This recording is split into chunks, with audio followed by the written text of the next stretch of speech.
હવામાન વિભાગની વરસાદ મુદ્દે આગાહી સામે આવી છે। આજે સૌરાષ્ટ્ર અને દક્ષિણ ગુજરાતમાં હળવા વરસાદની શક્યતાઓ છે।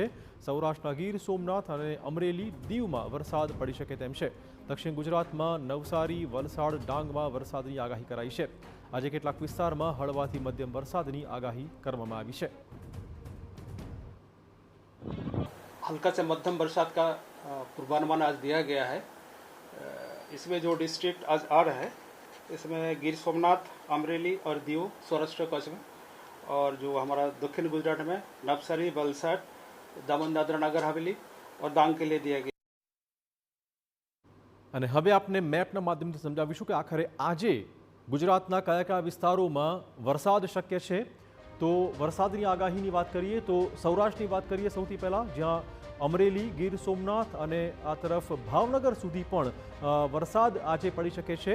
આ તરફ વાત કરીએ દક્ષિણ ગુજરાતની તો વલસાડ, નવસારી, ડાંગ અને તાપીમાં આજે વરસાદ શક્ય છે। તો લગભગ સૌરાષ્ટ્રનો આ ભાગ અને દક્ષિણ ગુજરાતનો આ ભાગ જેમાં આજે વરસાદ પડવો શક્ય છે। તો આજે પણ કેટલાક વિસ્તારમાં હળવાથી મધ્યમ વરસાદની આગાહી કરવામાં આવી છે। આપણે કહી દઈએ કે આગાહીની વચ્ચે